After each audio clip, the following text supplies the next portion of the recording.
tātou tāpua I le atua.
O naso e ngatai, o lo fitalai mai le atua.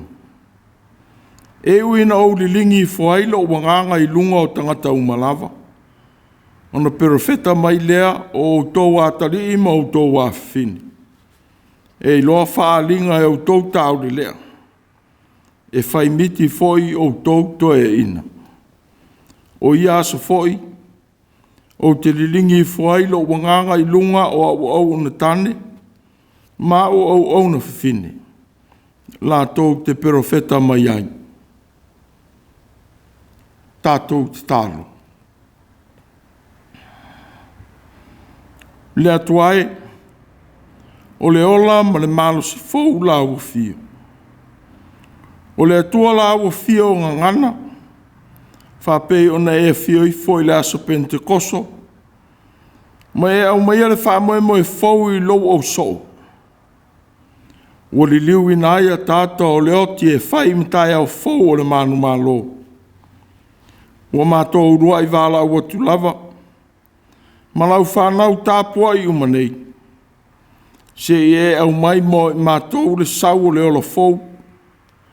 Ma manawa mai mo I mātou lo walofa tu noa. E whai ai le tāpua inga whamaoni I au ruma. Ia whai mauvi inga le tāpua inga o sia e lau whanau whātua. Ma vi I ai lo suafa e whaavavau. E ala I ai Jesu la mātou te tālo. Amen. Tātou tāpua I le atua I lona vi inga e valus furutolu. Valus furutolu le vi inga o le atua.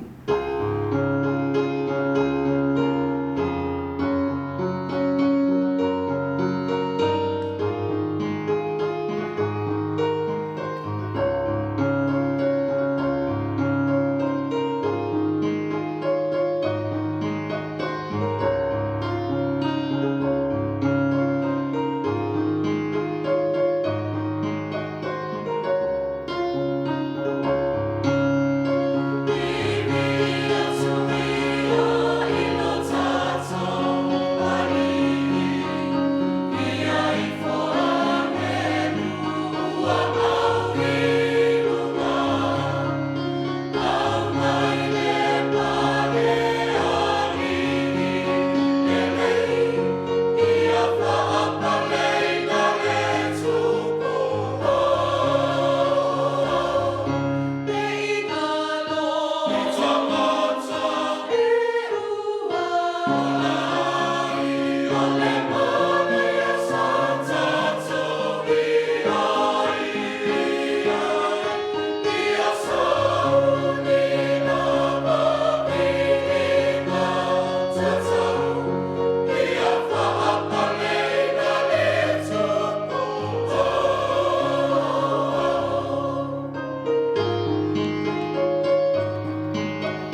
o le faitauina o le tusi po ia.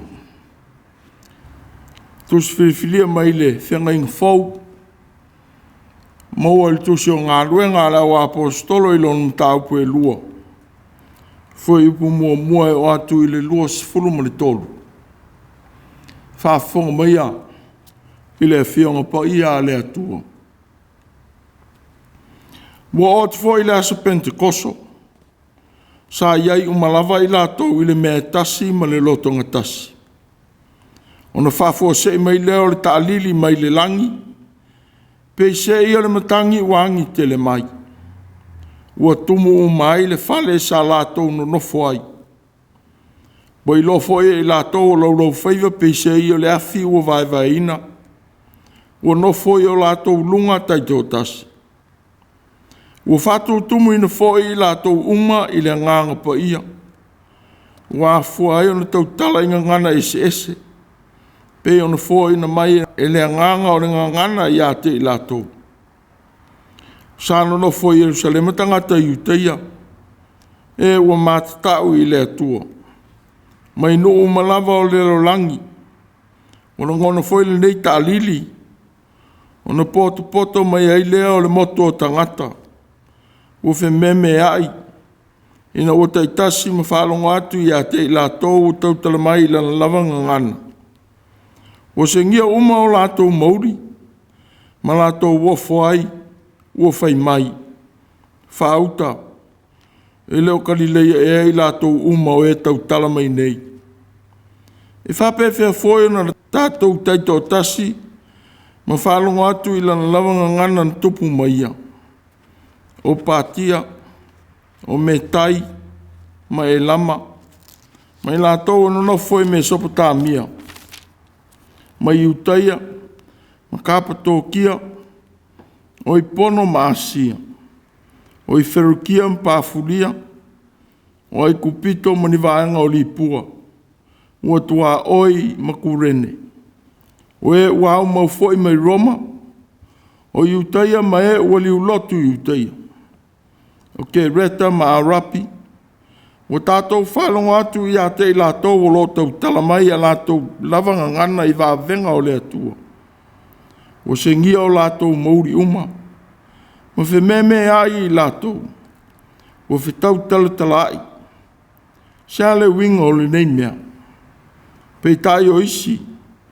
O tau wemu i lātou. O whape ane. Mo o nā nei tangata i le waina fōsua maria. O le tūla i leo Peteru. A toa ma le toa tino ngā fulu ma le toa tasi. O whai atu ma le leo tele i a te i lātou. Se mai, o tau i uta i ae. A toa fōi ma he wano no fōi Jerusalema o malava. Ia i loe o tau le nei mea. Ma ia whaafonga mai i a upu. Wa wale o nānei tangata. Pe o na outou masalo salo i ai. Wa o le tūla e iwale nei li tae ao. A le mele nei ufai mai ai e le perfeto o Ioelu. O na aso e ngatai. O lo whapea mai le atua. E wina o li lingi i fuai lo wanganga i lunga o tangata umalava. O na perfeto mai lea o outou atali i ma outou afini. E lo whaalinga e o tau tau le leo. E whai miti foi o tau to e ina. O ia as foi. O te lilingi i foi lo wanganga i lunga o unatane. Ma o una whiwhine. Nā tau te perofeta mai ai. O te whai foi venga i le langi i lunga. Ma whai longa i le langi i lalo. O le toto, ma le afi. Ma le asuasu e whani utu. E mua na li ua o le la i le pō uli. Ma le masina i le toto. Leo ai le asutele ma le sili o le li. E ufoi na whaola ina o i lato uma.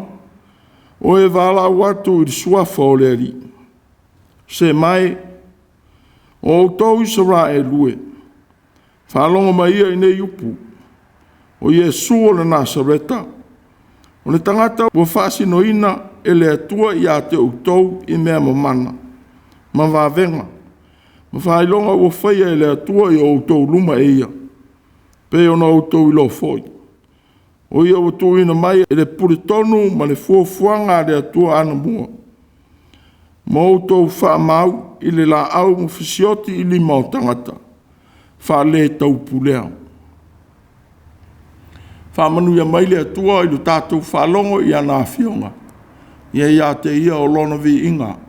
E whaavavau e whaavavau lava. Amene. Se o tātou te tāno.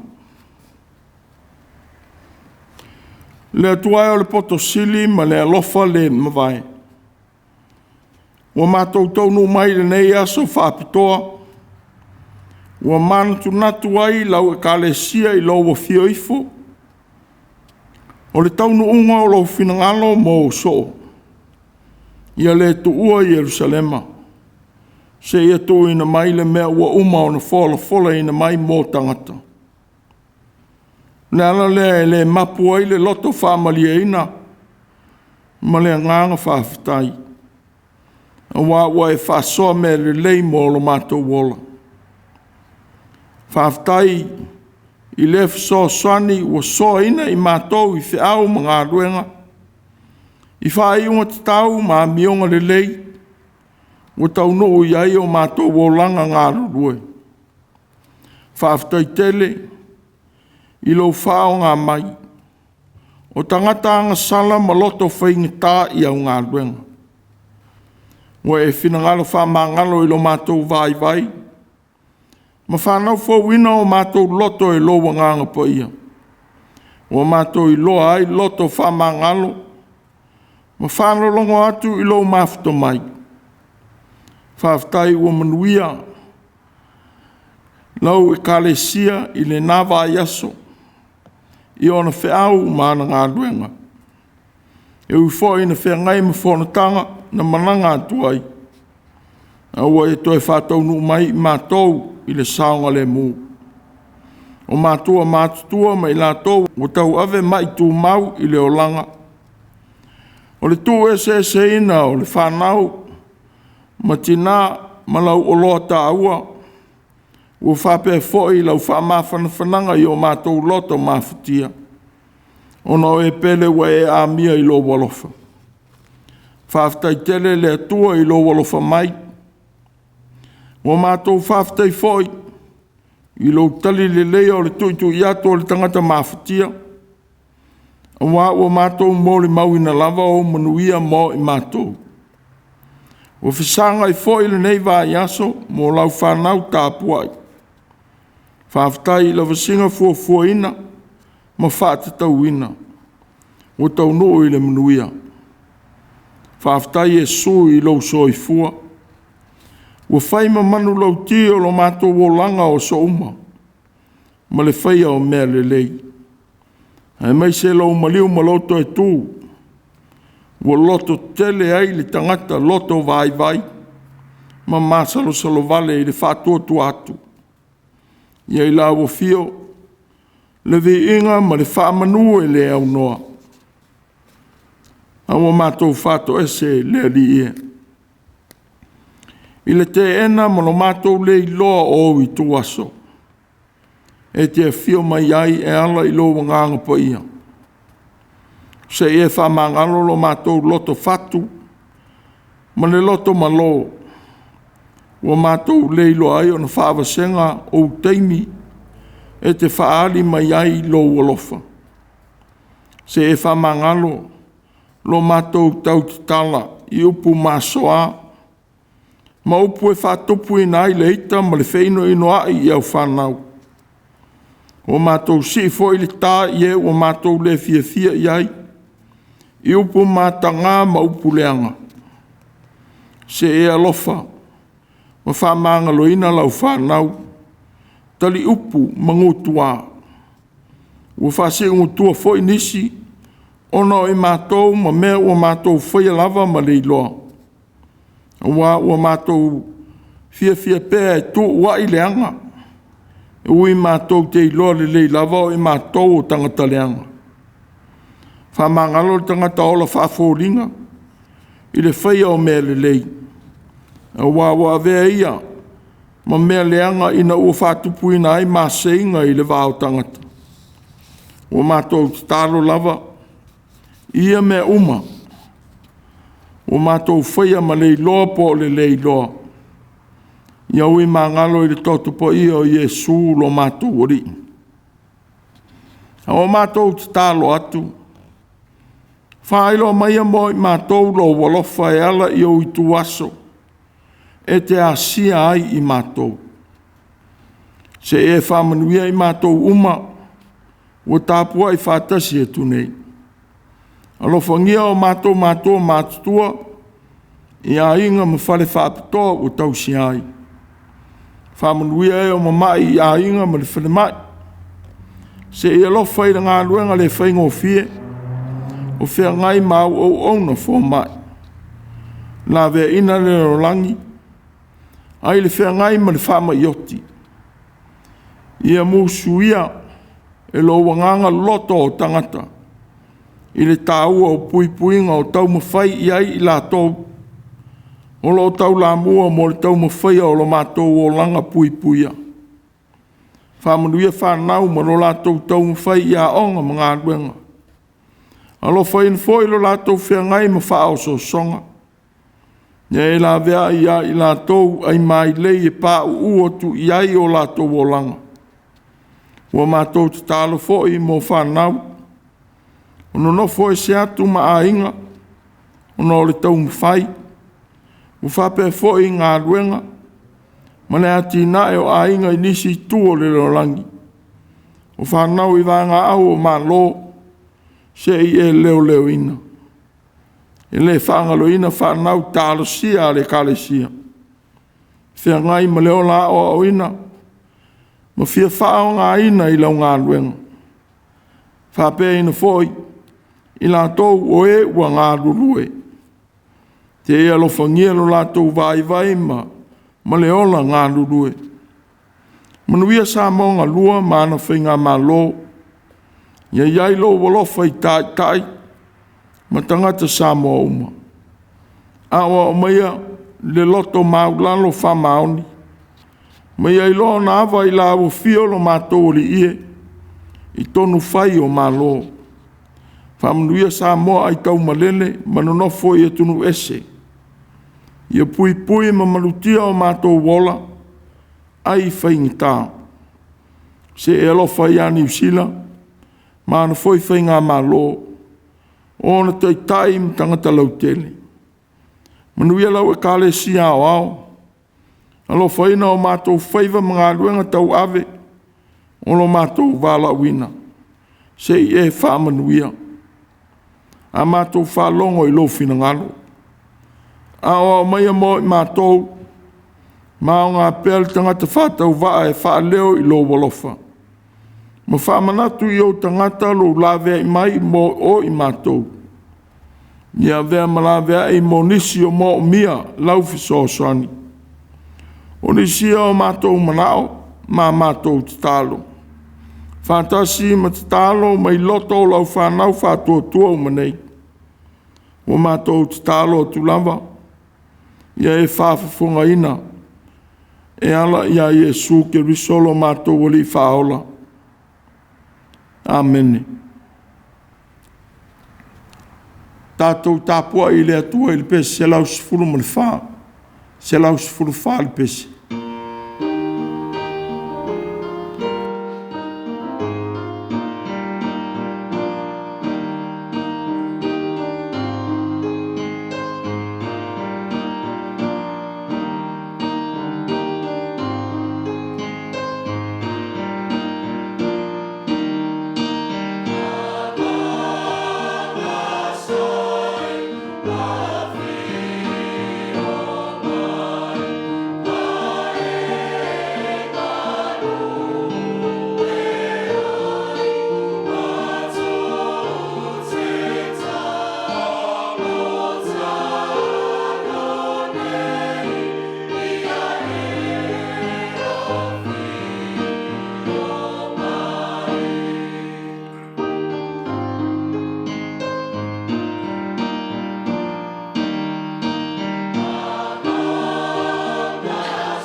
o le launga i suafa mamalu o le atua le tamā, le alo ma le nganga po ia. Ma o le matua o le launga o le nei sa o le Pentekoso, i le tusi whaitau aso, o le whaasino o tāpua inga, o le nei whaitau sanga. O maua i le mta upu e lua i lon fwoi upu e wha, o le tusi o ngā luenga na whaitau ina. O whātou tumu ina fwoi la tau uma i le nganga po ia, wa fua e ona tau tala inga ngana ese ese.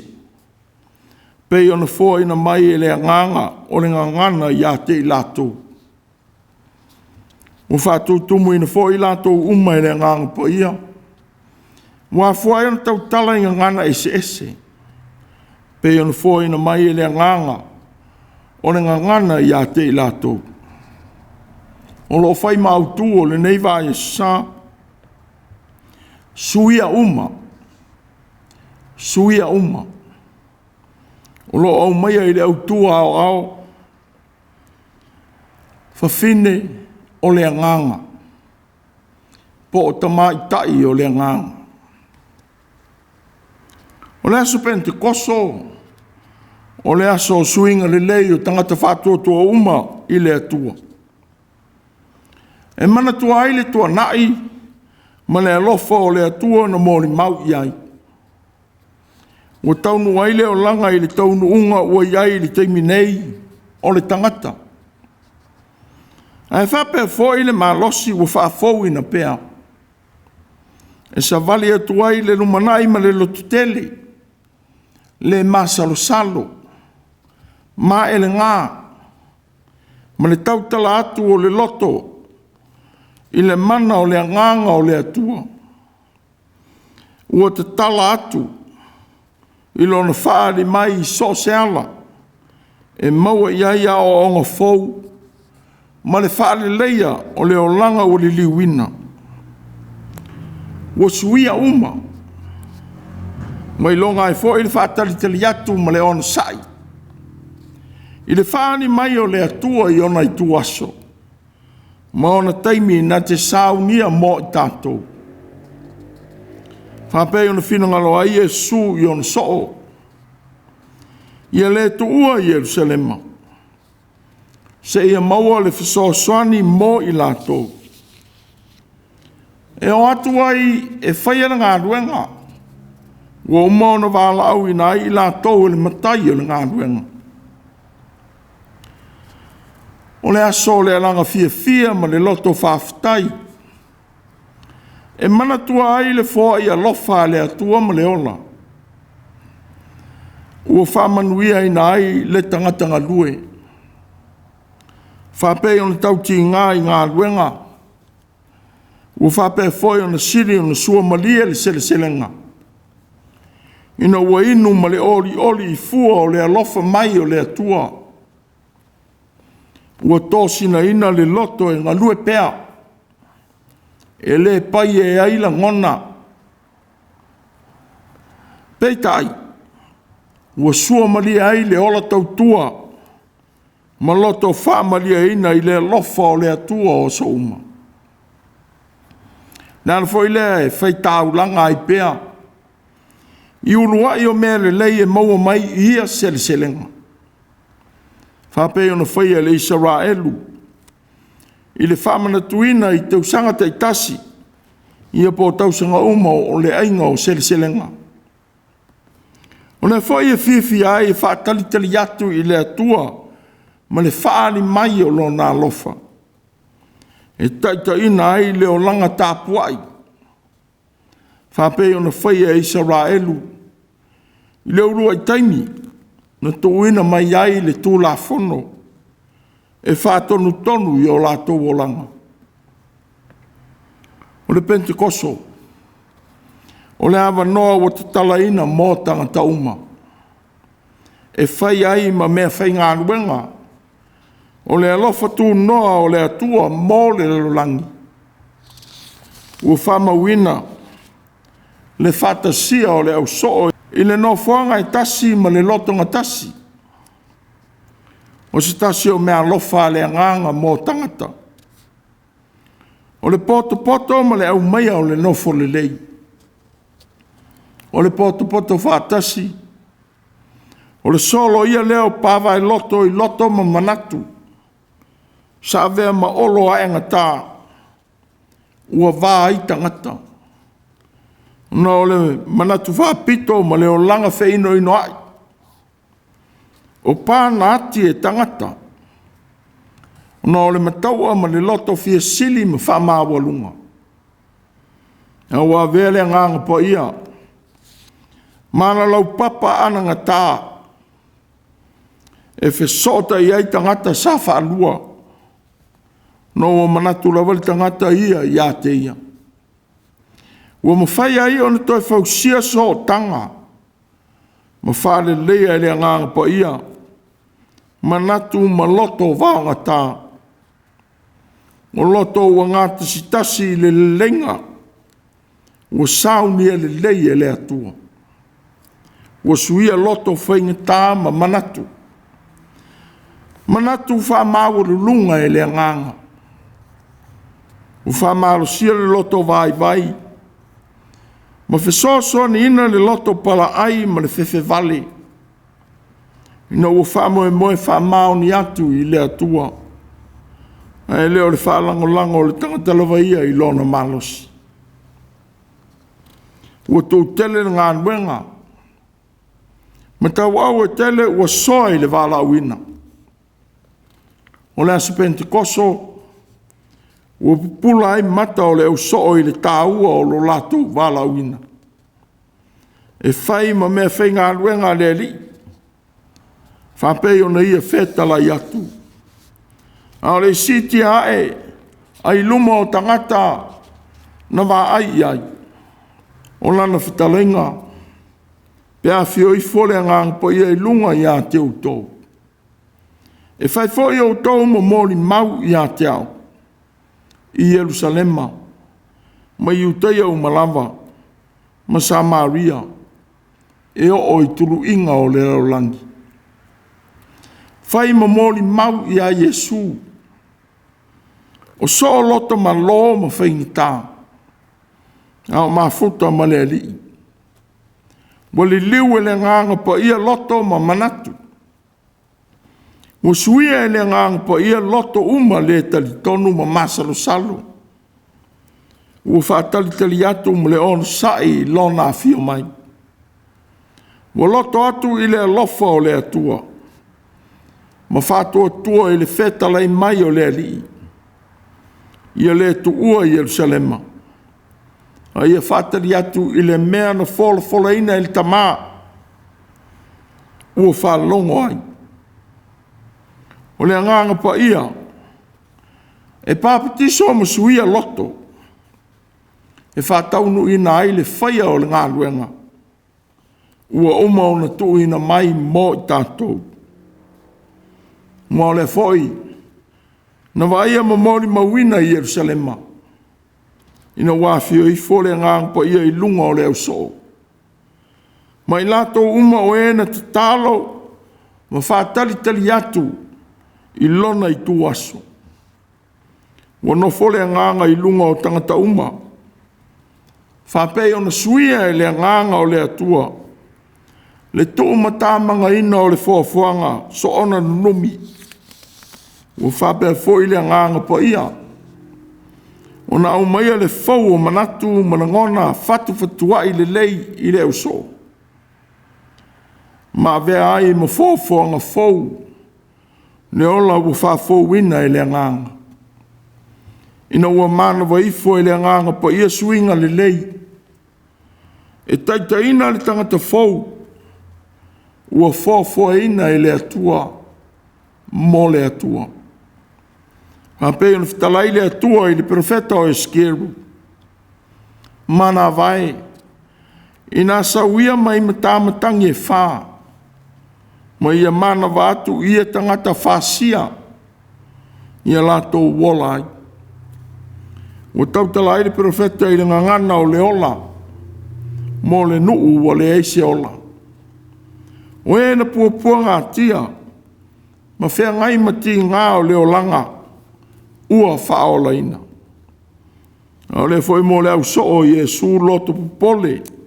ma le mautonu. Ina watu ua le li la tu. Mo nauna wai tala i atu le ola na au maia Yesu. Ua whaola ina ai ne lalo langi uma. Ele ngata i le au soore ma losi o le nganga o le atua. A ua sui ai fo i mtangata uma o le narolangi sano nofo i Jerusalema. O te itasi ma whalongo atu i ngangana na tupu ae mane atunu ula vaia. E fōlinga ai ua li liu wina i le aso Pentikoso le mea na tupu i le fausia o le olo i papelu. Na wha ese ina ai e le atua ngangana le narolangi ina o sopo o le tangata ma wha sa sili manatu o le tangata i le atua na whaia oia. Peitai, ua le whapea le aso le anganga po ia. Ua langona ina e tangata uma sa iai. Kerusiano ua ngangana mai ngangana ao lato lava atunu. Ua whamawina foi. O ngangana ua foi na atu ele nganga i tangata. Le foi na tau whai o foi tangata uma sa iai. Oe na le tali tonu i le mea o tupu. Ua manatu ua o na i la tou. Ua tau tala i ngangana. O nisi foi ua whata wemu i la tou. Mo tātou i loa ai. E leo tangata tali tonu. Ia Yesu ma le tala le lei. Ia te ia. O mai tō tele foi. E na le langona ina Yesu inga. Ua o ia i la tou na te tala atu loto i le atua. Malona whaari mai i le aso Pentikoso. Nana le whaasau i na i Peteru Musoo. I la tou ia na manatu whaapea. O tau tala atu fo i le au soo ma le loto tele. Ua le o nā nei tangata. Ana mena nei u fai mai ai le perfeta o Yoelu. O naso e ngata ai. O lo whapea mai le atua. E u ina o li lingi i fuai lo wanganga. I lunga o tangata umalava.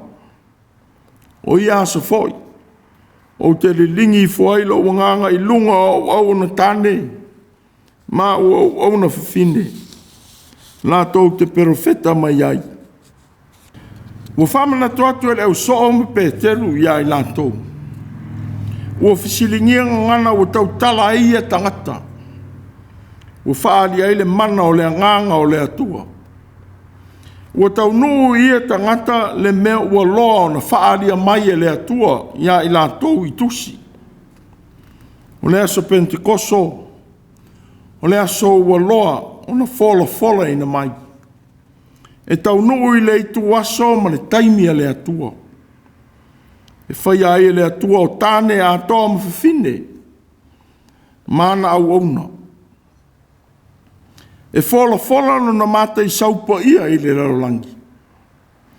E whai lo atu wa venga o lo na alofa tu noa. Ma tala i lo na sili ese. O i lato fo i Italia ma whalongo i lea tala i ngā alofa. Ua whamawina. E u foi ina whaola ina o i lato uma. O le perfeta o Yoelu. Na malo ia leo mai o le whamasinonga le atua ia Israelu. Ai le tele o lapta inga o leo mai o le whamasinonga. Na fola ina whatasi mai e foi. Le whamauti noa ia Israelu. O manuia o lona numanai. Whapeo na fola ina ai. Lona li lingi i fole nganga po ia i lunga o tangata umalava. E whai ai tangata uma mana au auna. E fola atu ma wha i loa perfetanga. Ua wha lia mai e le atua. O tangata o le whenga inga whau o le atua. Ua whatawa a fia ai tāne a toa ma whawhine. O tangata uma o e ua wala au atu i suafa o lea li. E whaola ina lea. O tuina mai foi mo i tātou le nei tau sanga. Ai le whamana tuina o le sao le Pentekoso. Se whawhangu ma se whamalosi mō tātou nafa. O le aso Pentekoso. O le aso swinga le lei mō langa o tangata. Whapei ona suia le au soo. I le malosi ma le loto tele e anga iai i luma. E wha loa le tala ia Yesu. Ua le na ona wha loa i upu. A ua tau la mua i la tau uma o na ola ai. O le foi mo kerusiano uma. E sili atu le malosi o lau tala inga ia Yesu. Pea whaari atu Yesu i ngā luenga e te whaia ma whatinoina. Ua o ma whaio na vea ai oe ma Yesu. I mata o le tangata le talitonu ma le whatua tua i le atua. Le tangata masalo salo ma le iloa le whaari mai o le atua i le anganga. E le mwhaifoi. Ona e whai atu i le isi tangata. Ia whaia le mea le lei. Ai sili oe ona iloa e tangata. I le whai mea le anga. Ma le whatupu vivesi. I me whaia a inga ma au lotu. O vele nei aso Pentekoso. Ma whawhangua o ngā o le whatua tua. Ia tofi le mua e o tātou manatu. I le whaari mai o le anganga. E tau sili ai tātou i le whaia o le mea le lei. O le aso Pentekoso. O le aso o ngangana. Ia le tau sa ili ma mau i le tāua o le mea lofa le atua mo Samoa. O la tānga ngana. Wai mulinga ona e malele.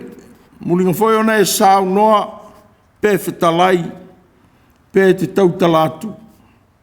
A ua fuatia oe tangata i launga ngana.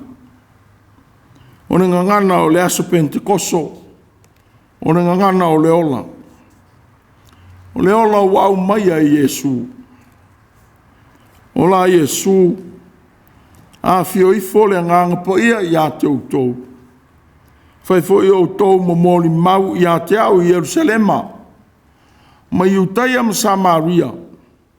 E o lava i turu inga o le rolangi. Ua vai e pēr ma le whanoa noa. Le whila fua i o upu mātanga ma whatupu vevesi. I lunga o ala of sota inga i nei aso. Samoa, o laumua ngana, o tama tangata e whawhanga i upu matala. A whanau o manu e whawhanga i funga o la au. Sila sila o tau o lo whaia i a mionga. E a ulu le tafe. A e sele futia ai vai singano. Ia e loa, ma ou i loa, e ma manu le tavae i ono fudu. O se whamanatu mai le nei e sa Pentekoso. I e whaalia pē Yesu i o tātou o langa. Ma upu tātou ti tau ti tala ai. Upu o le alofa. Upu o le file e mu. Upu e au mai le lenga i le vāo tangata. Upu o le ola. E whaaloto tele me whaamalosi. E ne whai on tupu le file e mu i a sa moa maona tangata. Pea whaamawurulunga upu. Tātou ti tau ti tala ai. Sili ona ti ngā. Pea whai a mionga mātanga. E si i ai le tā i le isi tangata. Ina nei a vele nau nau i le mea ua e manatu i ai. E ngalo ai i a te oe. Samoa maona tō whinga mai le atua. O Samoa o le a inga. I o to toi o tātou loto ma loto o whanau lalwaoa. I a pele pele ngangana. Wai longa ai tātou li sao wha inga le rolangi. Wai mai le atua. Sa ili le atua i le tānga ngana. Matala i atu Yesu i ano fale o la tānga ngana. Ia le malu matau nga fau upu. Ai a le amio ma alua lua le mea whana nau iei loto upu. Ngā o lea tupu e peti ngā. Ma o ai whaingatai o tātou o langa. O le mea lofa le aso Pentekoso mo tātou uma. O le nganga e paia. E whapaia ina o tātou o langa. E paia ai upu o fisota inga. Ma ia sili o na whapaia ina le amio. E mo moli e upu. Ia le paia upu. Ai tū whanua le amio. Ua malawina i tātou uma i le aso Pentekoso. E moli mawatu Yesu. Ua leo tau tala le tala o le aso Pentekoso. Ini i tū a inga po gender. I tū a inga tangata. Peitai. O lo numera tele le au mai o i la tōna i ai le awhiawhi. Nā whio i fuai le ngang pa ia. Ua whape fo i ai la tōu. Nā awai. I le whamana tuina o le einga o le Pentekoso. Po le einga o le sele-selenga. Na taunu uai le aso o le whio i fo le ngang pa ia. I le toi aso o le einga whamanatu. Peitai.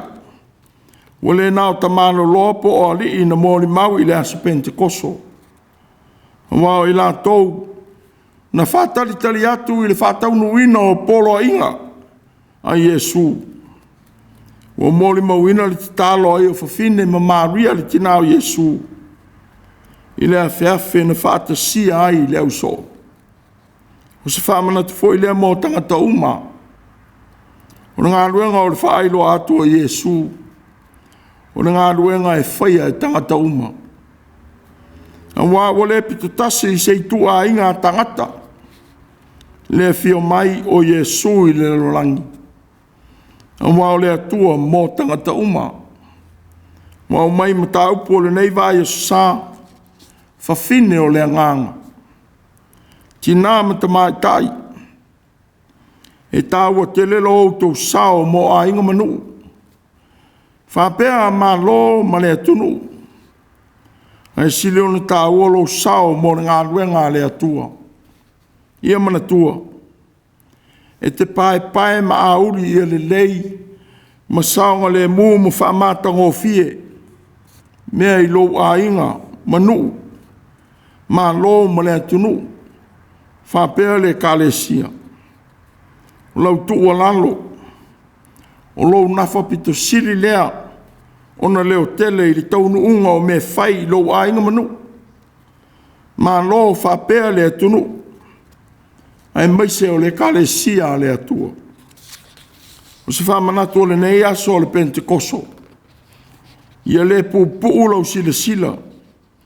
I upu e whaia ai o whaiva mānaia. Wai me whaia o whaiva. Ona whaatupu le file mū.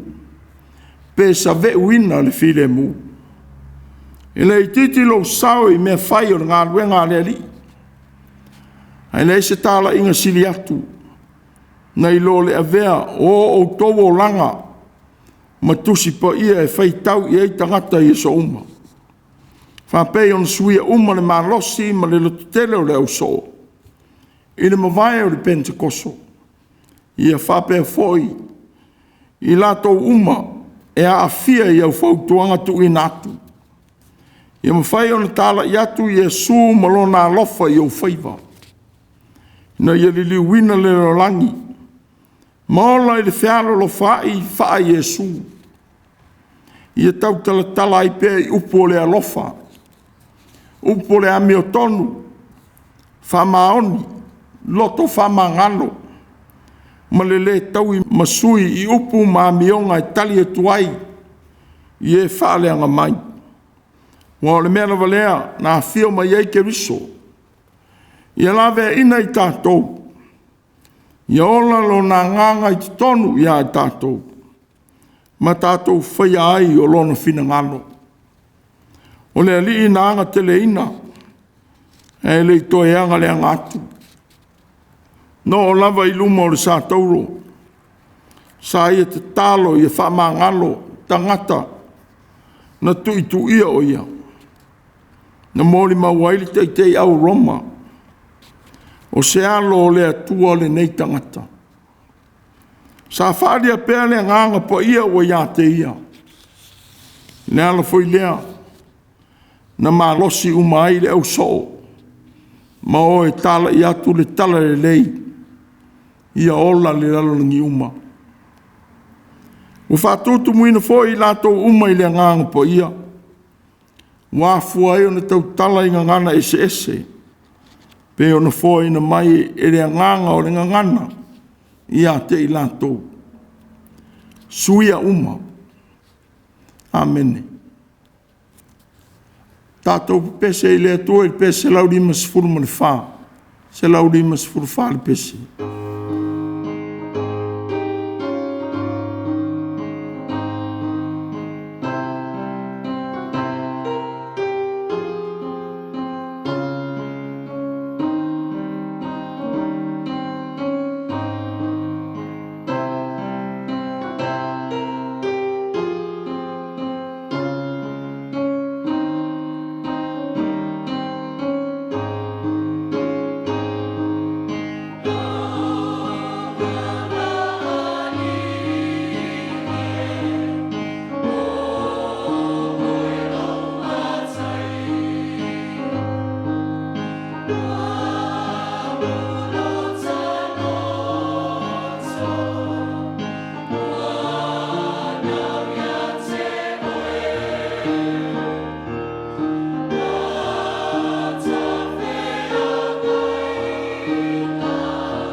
mātou tālo.